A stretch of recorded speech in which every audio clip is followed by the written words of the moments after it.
Halo teman-teman semua, perkenalkan nama aku Dia Amelia. Di sini aku ingin membuat tugas tentang akuntansi biaya yang dibimbing oleh Bapak Wendy Kusuma selaku Rektor Unda Universitas Darwan Ali.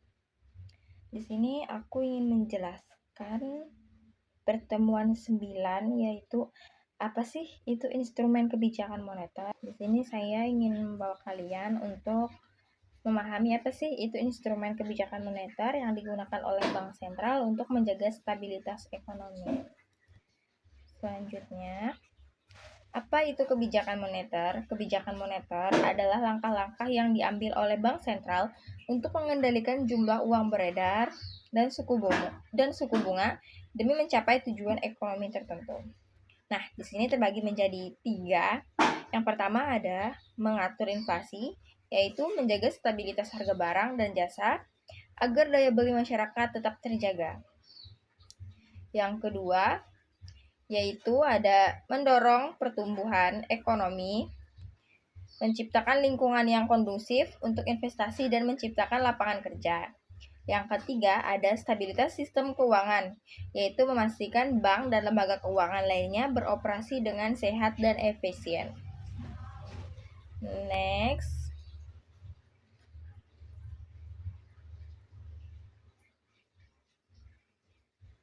Mengapa instrumen kebijakan moneter itu penting? Instrumen kebijakan moneter adalah alat vital yang digunakan bank sentral untuk menjaga stabilitas ekonomi makro, mengendalikan inflasi, dan mendukung pertumbuhan ekonomi berkelanjutan. Yang pertama ada stabilitas ekonomi, yaitu instrumen ini memungkinkan bank sentral merespon perubahan kondisi ekonomi. Misalnya, saat inflasi tinggi, bank sentral dapat menaikkan suku bunga untuk mengurangi peredaran uang. Next, ada sekilas instrumen kebijakan moneter utama, yaitu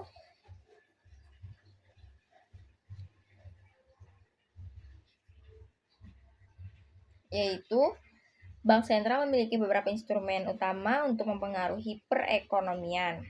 Yang pertama ada suku bunga acuan, yaitu menentukan biaya pinjaman di pasar keuangan. Yang kedua ada operasi pasar terbuka, yaitu untuk jual beli surat berharga untuk mengatur likuiditas.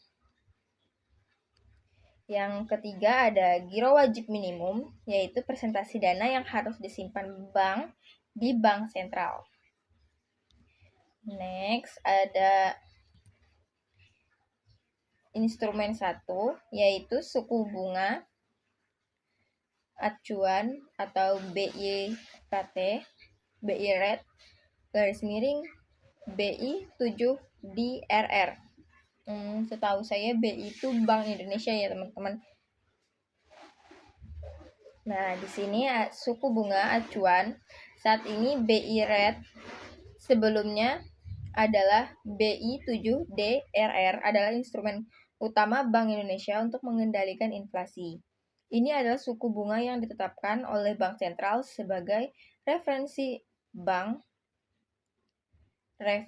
bagi bank-bank lain. Nah, cara kerjanya di sini tuh, jika bank BI rate naik, bank akan menaikkan suku bunga pinjaman mereka. Ini membuat pinjaman lebih mahal sehingga mengurangi permintaan kredit dan konsumen yang pada gilirannya dapat menurunkan inflasi. Next, ada instrumen kedua, yaitu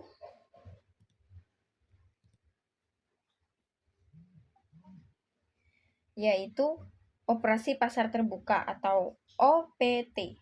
Operasi pasar terbuka adalah instrumen kebijakan moneter yang melibatkan jual beli surat berharga pemerintah oleh bank sentral di pasar uang.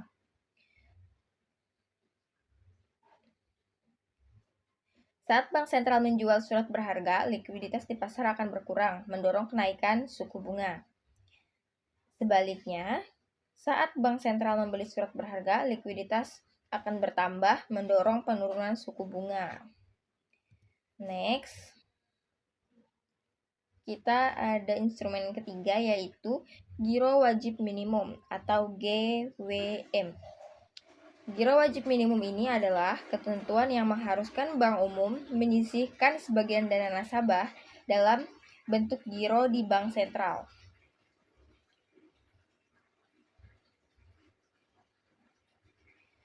Peran GWM ini atau Giro Wajib Minimum, jika GWM dinaikkan, bank memiliki lebih sedikit dana untuk dipinjamkan, sehingga mengurangi jumlah uang beredar. Jika GWM diturunkan, bank memiliki lebih banyak dana, mendorong peningkatan kredit. Next, ada instrumen pelengkap lainnya, yaitu selain instrumen utama, bank sentral juga menggunakan fasilitas diskonto dan himbauan moral untuk mendukung kebijakan moneter. Nah, di sini tuh terbagi menjadi dua ya teman-teman. Yang pertama ada fasilitas diskonto dan himbauan moral. Sini kita menjelaskan fasilitas diskonto dulu. Nah, ini fasilitas pinjaman dari bank sentral kepada bank umum yang mengalami masalah likuiditas jangka pendek dengan suku bunga yang ditetapkan.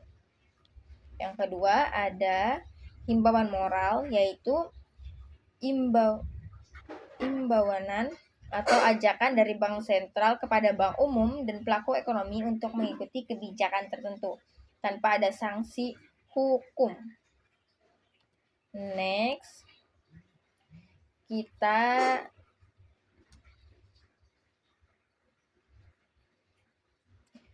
bagaimana instrumen ini bekerja sama? Nah, mari kita lihat studi kasus sederhana tentang bagaimana instrumen ini bekerja dalam skenario ekonomi nyata. Yang pertama ada studi kasus mengatasi inflasi tinggi. Yang pertama, bank sentral menaikkan BI rate. Halo teman-teman, kembali lagi dengan saya Dia Amelia. Di sini kita akan melanjutkan materi sebelumnya. Di sini kita menjelaskan materi ke-10. Kita menjelaskan tentang pengertian dan jenis-jenis inflasi, pengukuran inflasi, dan penyebab inflasi atau demand fall atau cost push.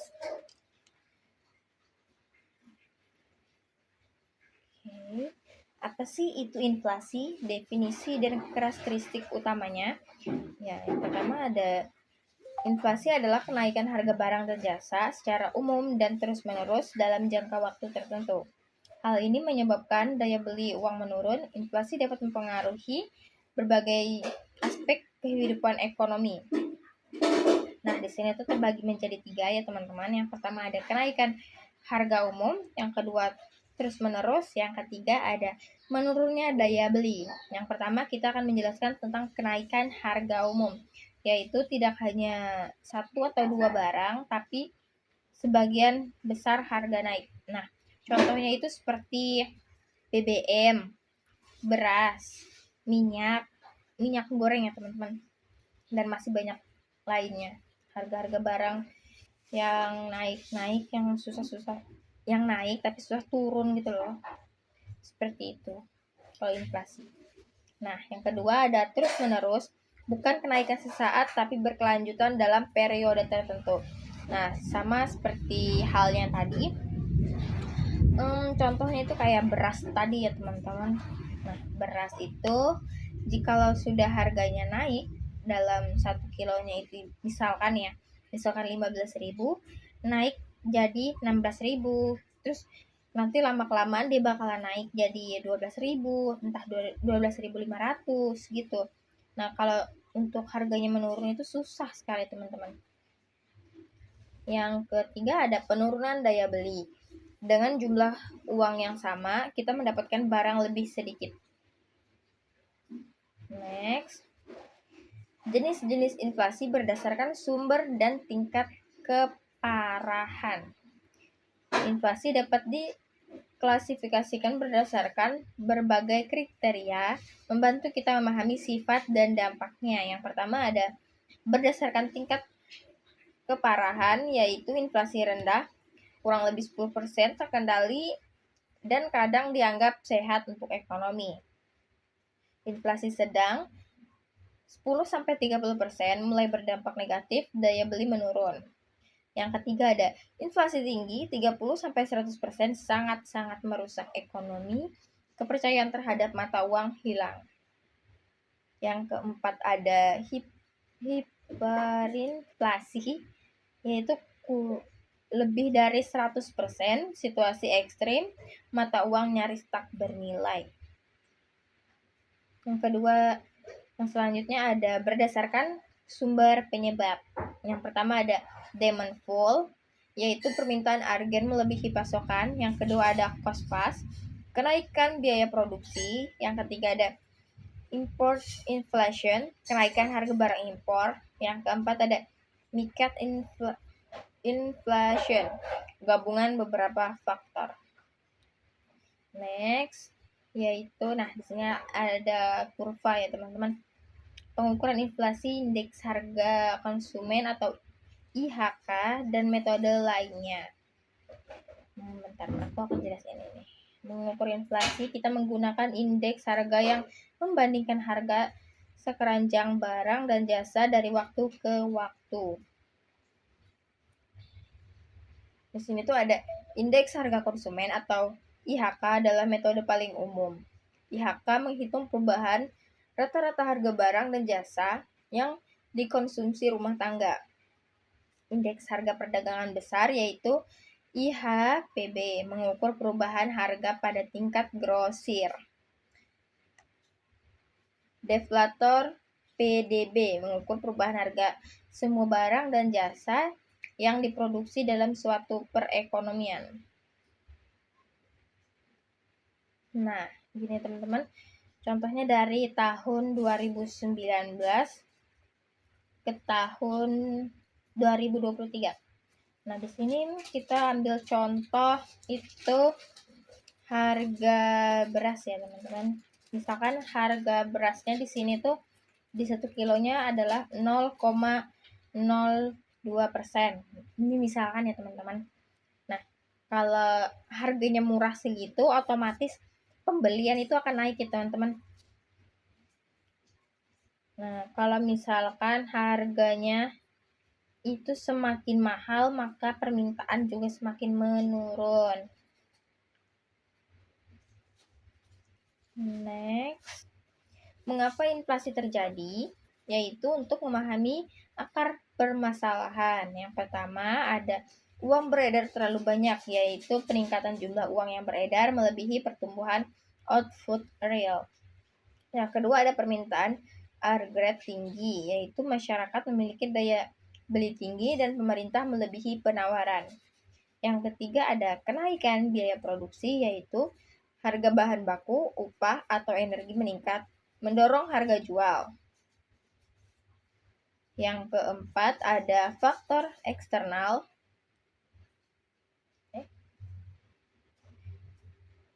yaitu ada faktor eksternal.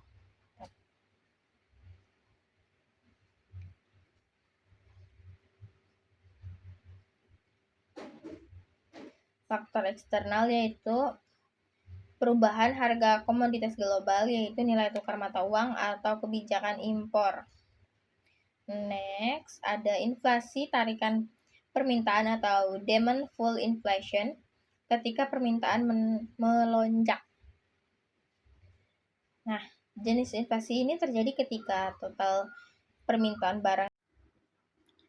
Halo teman-teman semua, kembali lagi dengan aku, Diamelia. Di sini kita akan membahas tentang materi ke-11, yaitu kurva Phillips survey, hubungan antara inflasi dan pengangguran, implikasi kebijakan dari hubungan inflasi dan pengangguran. Oke. Kurva Phillips adalah inflasi, pengangguran, dan dilema kebijakan. Yaitu presentasi ini akan mengupas tuntas tentang apa sih kurva Phillips, sebuah konsep fundamental dalam ekonomi makro yang menjelaskan hubungan antara inflasi dan pengangguran. Di sini saya akan menjelajahi implikasi terhadap kebijakan moneter. Next, yaitu menguak misteri hubungan inflasi dan pengangguran.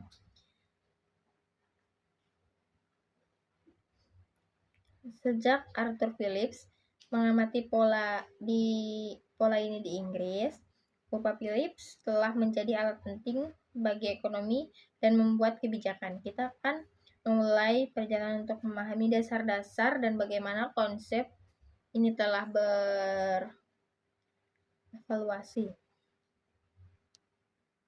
Bentar ya teman-teman.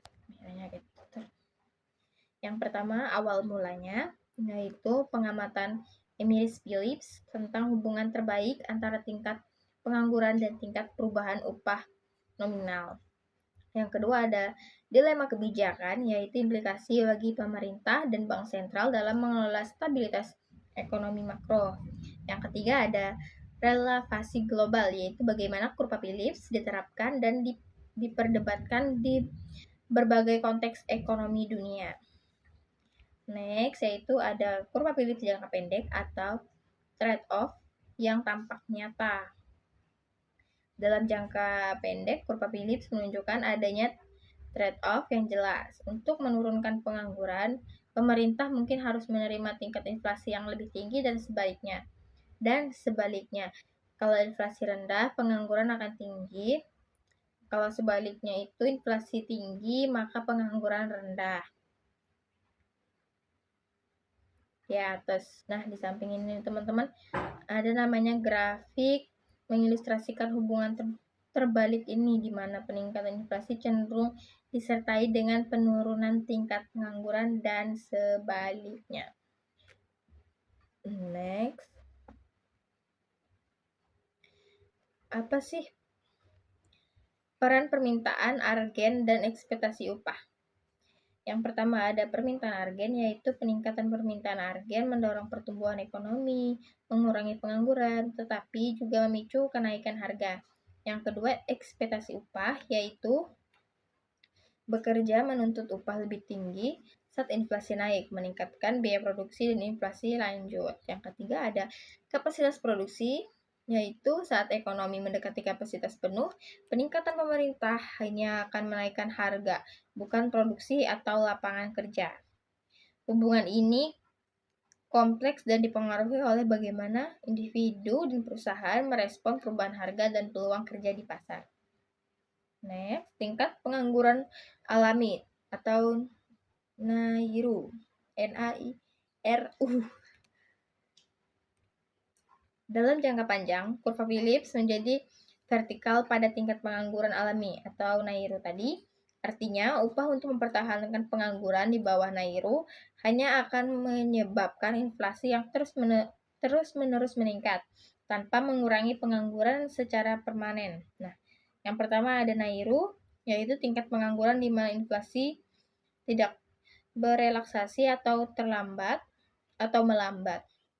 Yang kedua ada adaptasi ekspektasi atau pekerja dan perusahaan menyesuaikan ekspektasi inflasi menggeser kurva jangka pendek. Yang ketiga ada tidak ada trade-off, yaitu dalam jangka panjang tidak ada trade-off antara inflasi dan pengangguran. Nah, kita bisa lihat di samping kanan saya ini itu ada kurva ya teman-teman.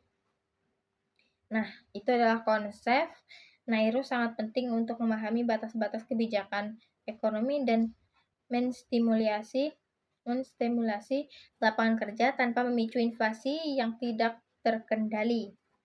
Next, ada dari kritikan hingga fenomena stagflasi, yaitu kurva Phillips telah menghadapi banyak kritik dan reviensi waktu, terutama setelah fenomena stagflatis di tahun 1970-an, di mana inflasi dan pengangguran tinggi kerjasama secara bersamaan. Yang pertama, di tahun 1960-an, kurva Phillips diterima luas sebagai panduan kebijakan. Yang kedua, di akhir tahun 1960-an, yaitu Milton Friedman dan Edmund Phelps memperkenalkan peran ekspektasi. Yang ketiga, di tahun 1970-an, munculnya inflasi menantang model asli kurva Phillips. Yang keempat, pasca 1970-an, yaitu model ekspektasi adaptif dan rasional menjadi dominan, yaitu stagflasi memaksa ekonom untuk mempertimbangkan faktor-faktor lain seperti guncangan penawaran dan ekspektasi inflasi dalam menganalisis hubungan ini. Next, yaitu pilihan sulit bagi pembuat keputusan ekonomi. Memahami kurva Phillips sangat krusial bagi bank sentral dan pemerintah dalam merumuskan kebijakan moneter dan fiskal. Mereka harus menyeimbangkan tujuan inflasi dan pengangguran. Sebentar teman-teman. Halo teman-teman, di sini kita ingin menjelaskan pengertian dan fungsi pasar valuta asing, menentukan nilai tukar, yaitu floating, ticket, managed floats, dan faktor-faktor yang mempengaruhi nilai tukar. Nah, di sini tuh kita menjelaskan tentang pertemuan 12 ya teman-teman.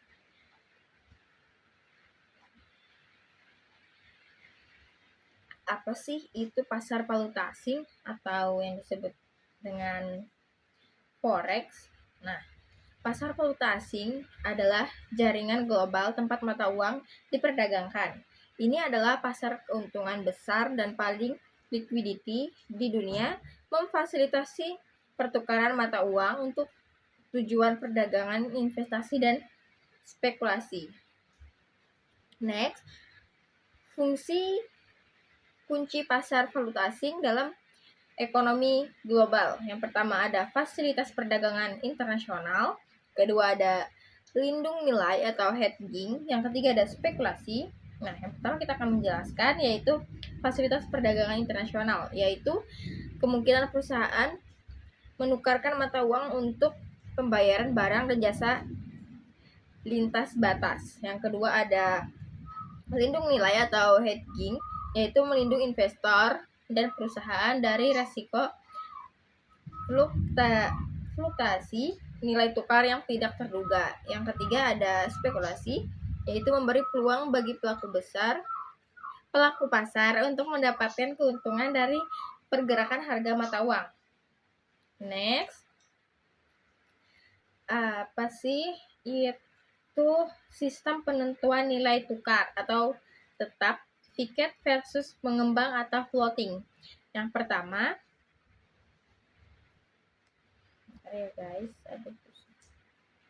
Yang pertama nilai tukar tetap atau tiket. Nah, di sini tuh nilai mata uang dipatok pada mata uang lain, misalnya kayak US dollar atau USD atau komoditas misalnya emas. Oleh pemerintah atau bank sentral membutuhkan investasi bank sentral untuk mempertahankan patokan.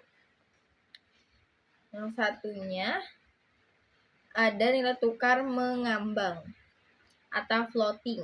Nah, di sini tuh nilai mata uang ditentukan sepenuhnya oleh kekuatan pasar penawaran dan permintaan tanpa intervensi pemerintah. Beradaptasi secara alami terhadap perubahan ekonomi. Next, sistem penentuan nilai tukar mengambang terkendali atau managed float. Sistem ini menghubungkan elemen dari nilai tukar tetap mengambang. Yang pertama ada intervensi selektif, yaitu bank sentral sekali mengintervensi pasar untuk meredam volatilitas ekstrem atau mencapai tujuan ekonomi tertentu seperti menjaga stabilitas harga. Selanjutnya ada fleksibilitas, yaitu kemungkinan nilai tukar berfluktuasi bebas dalam batas tertentu, namun tetap ada kontrol untuk mencegah dispensasi atau apresiasi yang berlebihan. Next, itu ada faktor-faktor yang pengaruhi nilai tukar mata uang. Suku bunga. Yang pertama ada suku bunga, yaitu suku bunga yang lebih tinggi menarik investasi asing, meningkatkan permintaan mata uang domestik. Yang kedua ada inflasi, yaitu tingkat inflasi yang lebih rendah cenderung memperkuat mata uang karena daya beli yang lebih stabil. Yang ketiga ada neraca perdagangan, yaitu surplus perdagangan atau ekspor impor menciptakan permintaan mata uang domestik yang lebih tinggi. Yang keempat ada stabilitas politik dan ekonomi. Nah, di sini tuh ada kestabilan menarik investor yang memperkuat mata uang, ketidakpastian menyebabkan kelemahan. Yang kelima ada utang publik, yaitu tingkat utang yang tinggi dapat menurunkan kepercayaan investor, menekan nilai mata uang. Yang keenam ada spekulasi pasar, yaitu perkiraan dan sentimen pelaku pasar dapat menyebabkan pergerakan nilai tukar yang signifikan. Next, ada ringkasan dan pentingnya pemahaman pasar valuta asing. Yaitu pasar valuta asing adalah fondasi ekonomi global, mempengaruhi perdagangan, investasi, dan stabilitas keuangan. Pemahaman tentang dinamikanya sangat penting bagi individu, bisnis, dan pembuat kebijakan. Penting untuk terus memantau faktor-faktor ekonomi dan geopolitik yang dapat mempengaruhi pergerakan nilai tukar di masa depan. Sekian dari presentasi pertemuan 12.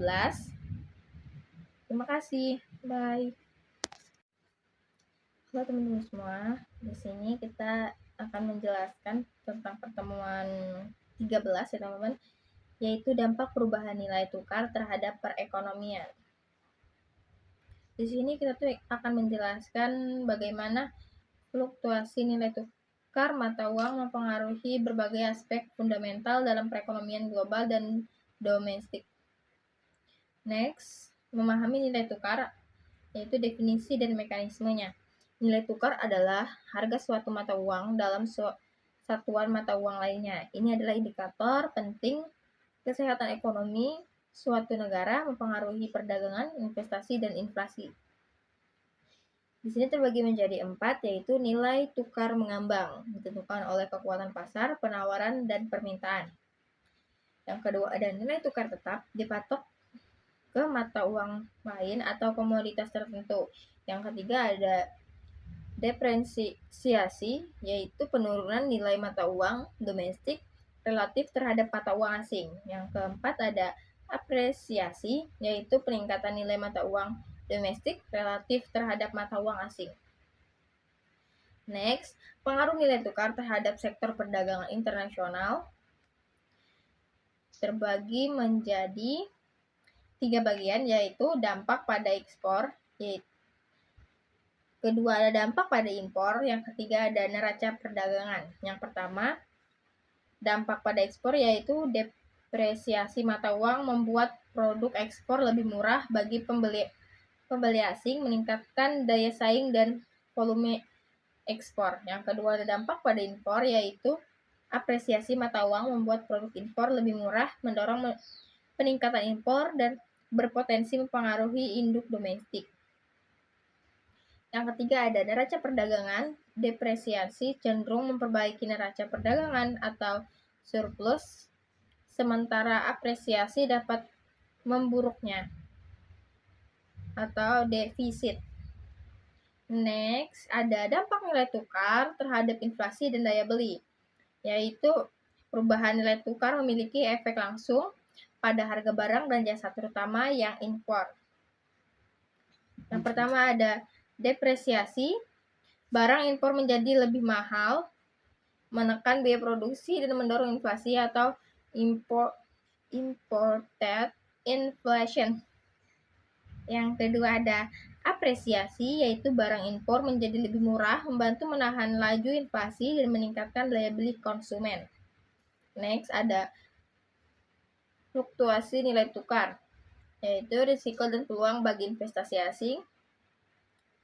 Terbagi menjadi 3, yaitu risiko bagi investor, yaitu adalah depresiasi mata uang dapat mempengaruhi nilai pengembalian investasi asing ketika dikonversi kembali ke mata uang asal investor.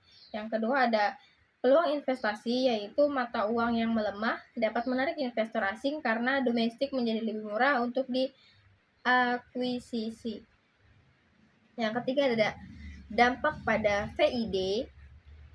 Fluktuasi yang ekstrim dapat meningkatkan ketidakpastian, menghambat aliran investasi langsung asing atau VDI jangka panjang. Next ada utang luar negeri dan beban pembayaran. Terbagi menjadi 3 yaitu depresiasi mata uang yang tercakup meningkatkan beban pembayaran, cicilan dan bunga utang dalam mata uang domestik karena dibutuhkan lebih banyak mata uang lokal untuk membayar utang dalam valuta asing.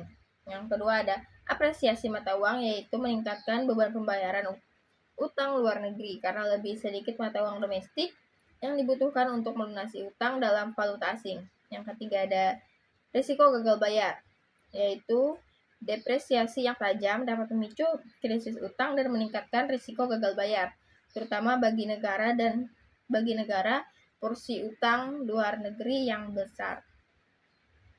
Next ada implikasi perubahan nilai tukar untuk masa depan perekonomian. Halo teman-teman semua, di sini kita akan menjelaskan tentang pertemuan 13 ya teman-teman, yaitu dampak perubahan nilai tukar terhadap perekonomian. Di sini kita tuh akan menjelaskan bagaimana fluktuasi nilai tukar mata uang mempengaruhi berbagai aspek fundamental dalam perekonomian global dan domestik. Next, memahami nilai tukar, yaitu definisi dan mekanismenya. Nilai tukar adalah harga suatu mata uang dalam satuan mata uang lainnya. Ini adalah indikator penting kesehatan ekonomi suatu negara, mempengaruhi perdagangan, investasi, dan inflasi. Di sini terbagi menjadi 4, yaitu nilai tukar mengambang, ditentukan oleh kekuatan pasar, penawaran, dan permintaan. Yang kedua ada nilai tukar tetap, dipatok ke mata uang lain atau komoditas tertentu. Yang ketiga ada depresiasi, yaitu penurunan nilai mata uang domestik relatif terhadap mata uang asing. Yang keempat ada apresiasi, yaitu peningkatan nilai mata uang domestik relatif terhadap mata uang asing.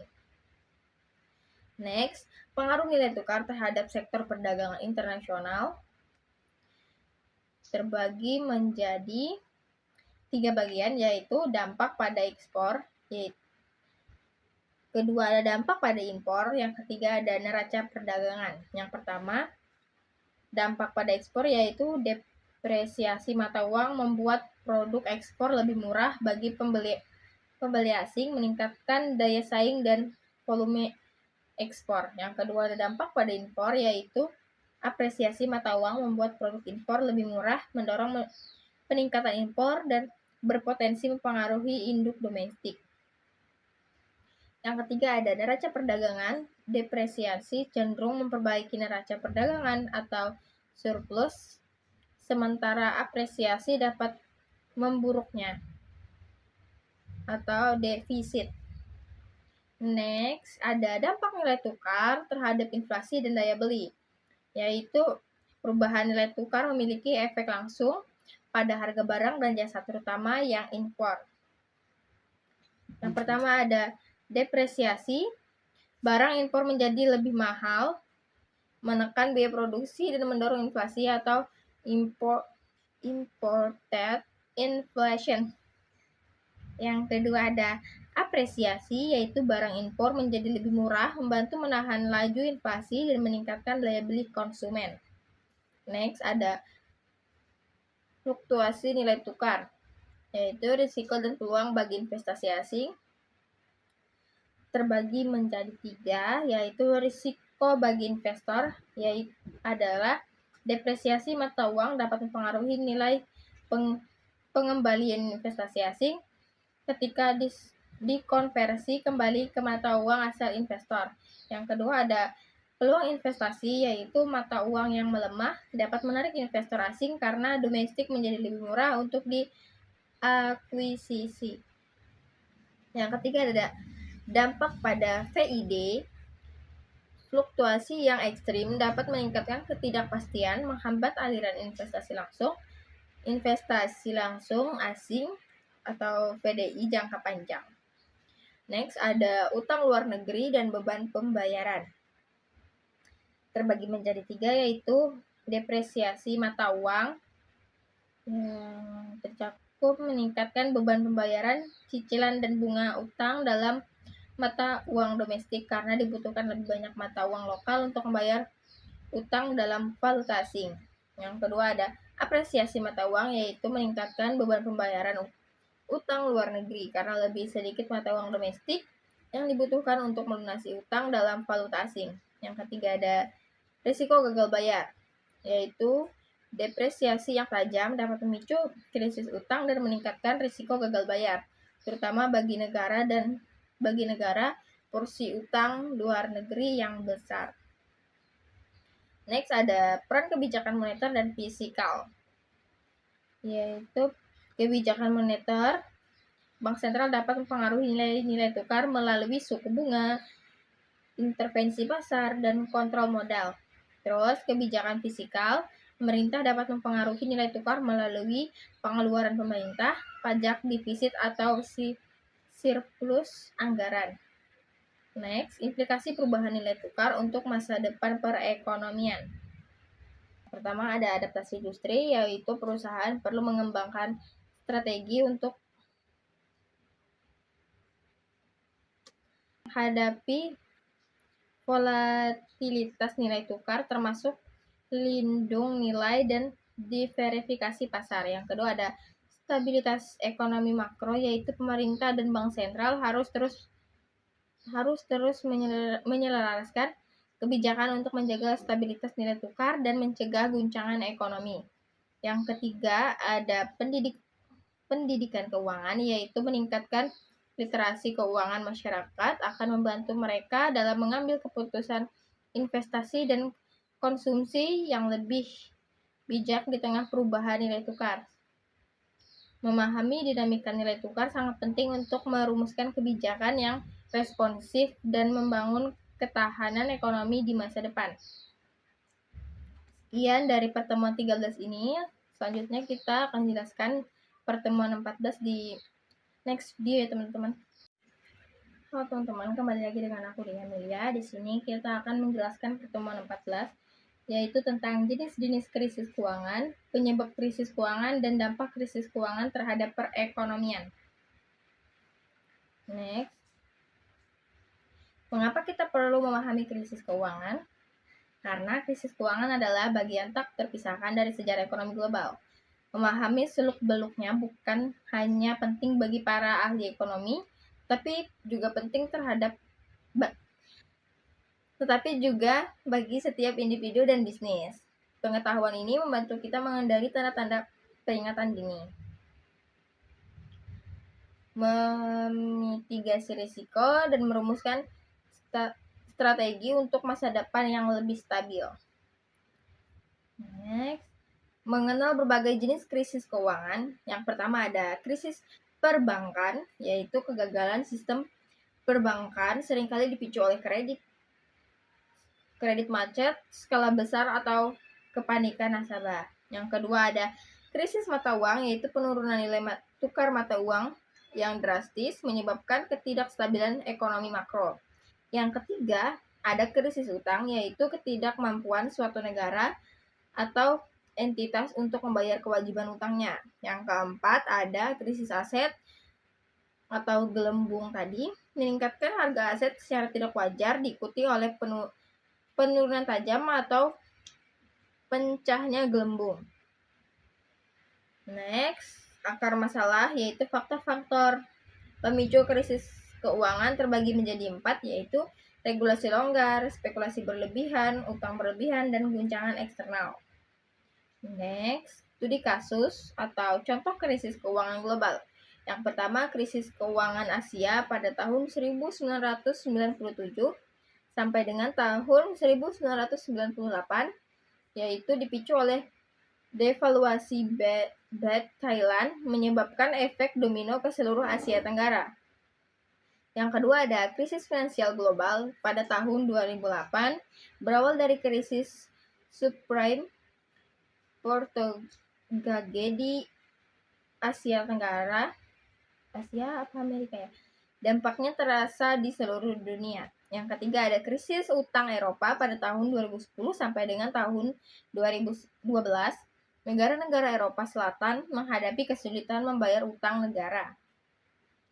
Setiap krisis memiliki karakteristik unik, namun seringkali terdapat benang merah dan penyebab dampaknya.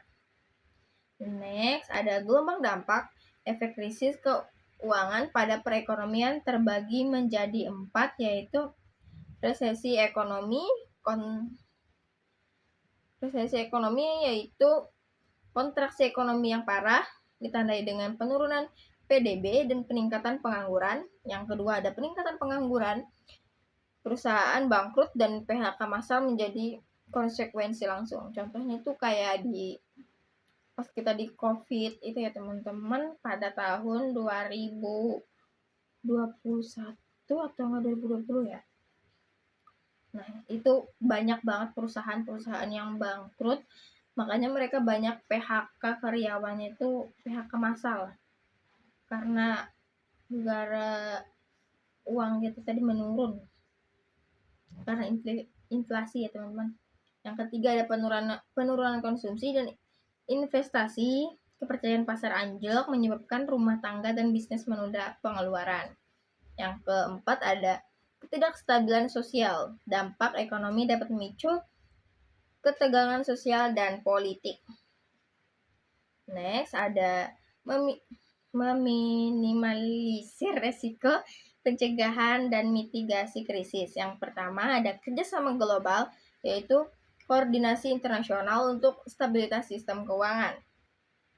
Yang kedua ada diversifikasi ekonomi, mengurangi ketergantungan pada satu sektor untuk ketahanan. Yang ketiga ada kebijakan moneter dan fiskal responsif, yaitu instrumen yang tepat untuk menstabilitaskan perekonomian. Yang keempat ada regulasi keuangan kuat, yaitu mencegah praktik berisiko dan melindungi konsumen. Next ada kesimpulan. Dari penjelasan ini saya akan menjelaskan kesimpulannya, yaitu di sini ada memahami jenis, penyebab dan dampak krisis keuangan adalah langkah fundamental menuju ketahanan ekonomi. Dengan regulasi yang kuat, kebijakan yang tepat, dan kerjasama global, kita dapat memitigasi resiko dan membangun fondasi yang lebih stabil untuk masa depan. Sekian dari pertemuan 13 ini. Selanjutnya kita akan ke pertemuan 15 ya teman-teman. Halo teman-teman, di sini kita akan menjelaskan tentang peran kebijakan moneter dalam mengatasi krisis keuangan.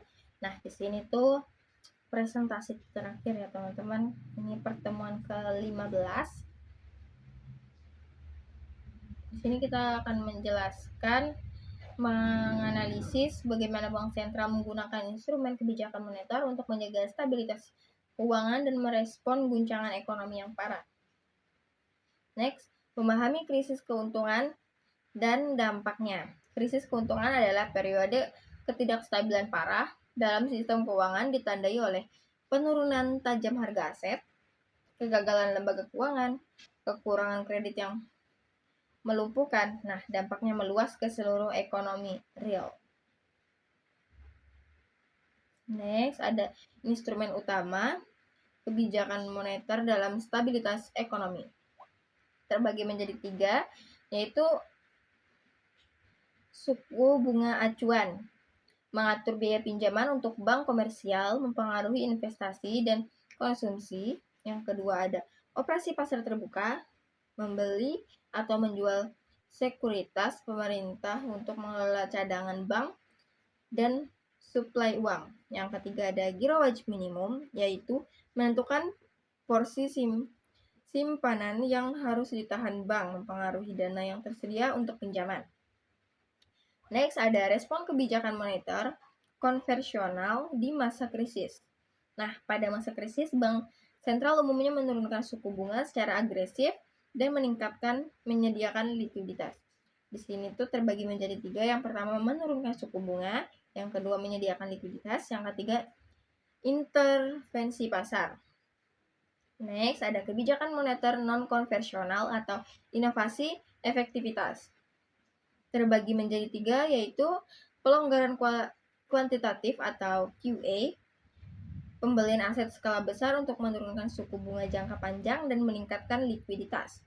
Yang kedua ada forward guidance atau komunikasi niat, kebijakan masa depan untuk membentuk ekspektasi pasar dan memandu perilaku perekonomian.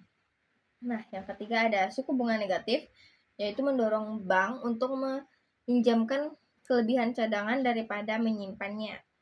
Next ada tantangan dan batasan implementasi kebijakan moneter. Meskipun kuat, kebijakan moneter menghadapi berbagai hambatan dalam mengatasi krisis. Di sini itu terbagi menjadi 4.